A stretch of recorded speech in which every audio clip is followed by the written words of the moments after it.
Hello friends, welcome to review time channel. இன்றைக்கி நம்ம review டைமில் பார்க்க போகிற படம் தக் லைஃப். படத்தோட கதையை பற்றி பார்க்குறதுக்கு முன்னாடி நான் சில விஷயங்களை இங்கே சொல்லி ஆகணும். விண்வெளி நாயகா விடியல் வீரா அப்படின்னு 6-7 மாதத்துக்கு முன்னாடி இருந்தே டீசர் ஓடிட்டுருக்கு. இப்படி ஒரு டீசரை பார்த்ததுமே எனக்குமே இந்த படம் வர்ற 2025 மிகப்பெரிய டாப் 10 லிஸ்ட் படங்களில் இந்த படமும் இருக்கும் அப்படின்னு நினச்சேன். ஆனால் படம் பார்த்ததுக்கப்புறம் தான் தெரியுது இந்த படம் ஹிட் லிஸ்ட்லேயே வராது அப்படின்னு. அப்புறம் எங்கிட்ட டாப் 10 படங்களில் வரப்போகுது.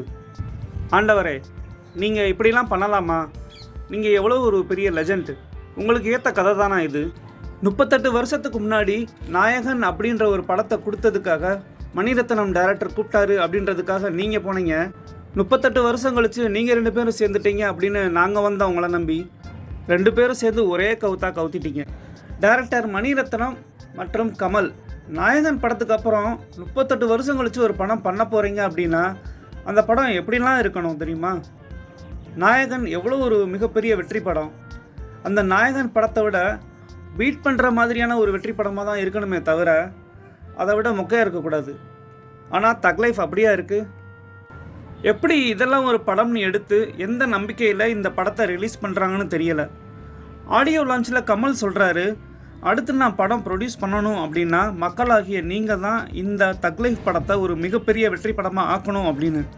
கமல் சார், நம்ம மக்களை பற்றி நீங்கள் கவலைப்படவே வேணாம். படம் நல்லா இருந்துச்சுன்னா கண்டிப்பாக அவங்களே ஹிட் படமாக மாற்றிடுவாங்க. எக்ஸாம்பிளுக்கு அமரன், டூரிஸ்ட் ஃபேமிலி, இந்த மாதிரி படங்களை எல்லாம் கண்டிப்பாக மக்கள் வெற்றி படமாக தான் மாற்றிருக்காங்க. ஆனால் தக் லைஃப் அப்படி மாற்றுவாங்களா இல்லையான்னு எனக்கு தெரியலை. அப்படி ஒரு வெற்றி படமாக மாற்றுற அளவுக்கு இந்த படத்தில் பெருசாக ஒன்றும் இல்லைன்னு தான் நினைக்கிறேன். டைரக்டர் மணிரத்னம் சார், உங்களுக்கான டைம்லாம் முடிஞ்சிருச்சுன்னு தான் நினைக்கிறேன்.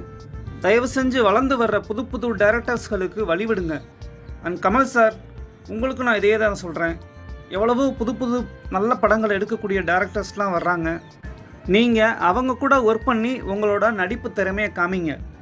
எக்ஸாம்பிளுக்கு இவர் லோகேஷ் எடுத்த விக்ரம் படம் எவ்வளோ ஹிட்டாச்சு பார்த்தீங்களா?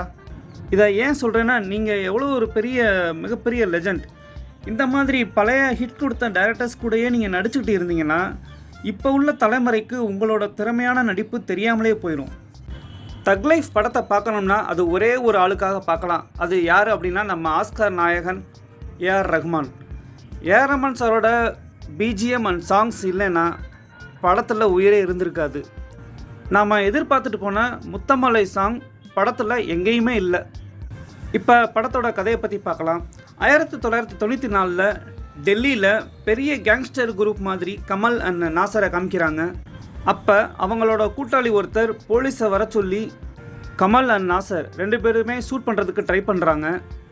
இதுக்கு இடையில அதே இடத்துல பேப்பர் போட்டுட்ருக்கிற 7 வயசு உள்ள சிம்பு, சிம்புவோட தங்கச்சி அண்ட் சிம்புவோட அப்பா 3 பேருமே மாட்டிக்கிறாங்க.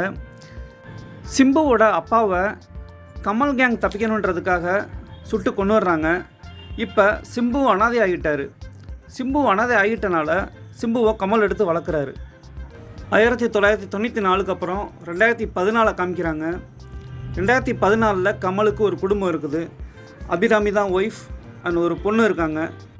சிம்புவை தன்னோட தம்பி மாதிரி நல்லா வளர்த்துருக்காரு கமல். சிம்பு தான் அடுத்த லீடர் அப்படின்னு அவங்க கேங்ஸ்டர்கிட்ட இன்ட்ரோ பண்ணி வைக்கிறார். சின்ன வயசில் தொலைஞ்சு போன சிம்புவோட தங்கச்சியை தேர்றேன்னு சொல்லி த்ரிஷாவை கண்டுபிடிச்சி கீப்பாக வச்சுக்கிறாரு கமல். என் தங்கச்சியை தேட போய் தானே த்ரிஷா கிடச்சிருக்காங்க அப்படின்னு சிம்பு கமலுக்கு தெரியாமல் த்ரிஷாவை 2-3 தடவை ட்ரை பண்ணுவார். ஆனால் கடைசி வரைக்கும் தங்கச்சியை கண்டுபிடிக்காமே போயிடுவாங்க. கடைசியில் தங்கச்சியாக தான் வந்து மாட்டிக்கணும் ஒரு இடத்துல. படம் முழுக்க கமல், நாசர், சிம்பு இவங்களெல்லாம் கேங்ஸ்டர்னு சொல்கிறாங்க. அவனுக்கு 30% கமிஷன் தரணும், இவனுக்கு 40% கமிஷன் தரணும், அப்படி இப்படின்னு சொல்கிறாங்க. ஆனால் என்ன தொழில் பண்ணுறாங்கன்னு ஒரு சீன்லையாவது காமிக்கணுமா வேண்டாமா? என்ன தான் தொழில் பண்ணுறான்னு கடைசி வரைக்கும் தெரியலை. படத்தோட ஃபர்ஸ்ட் ஹாஃப் ஸ்லோவாக போகுது, செகண்ட் ஹாஃப் அதை விட ஸ்லோவாக போகுது. சில நேரங்களில் ஏன்டா அந்த படத்துக்கு வந்தோம் அப்படின்னு தோணுது. இந்த படத்தை நான் போய் பார்த்தே ஆகணும் அப்படின்றவங்களுக்கு ஒன்று சொல்கிறேன். கமல், மணிரத்னம் அப்படி இப்படின்னு பெருசாக திங்க் பண்ணாமல் நார்மலான ஒரு மைண்ட் செட்டோட எந்தவித எக்ஸ்பெக்டேஷனே இல்லாமல் போய் படத்தை பாருங்கள். மற்றும் ஒரு மூவியோட ரிவ்யூ டைமில் சந்திக்கலாம் நண்பர்களே. தேங்க்யூ.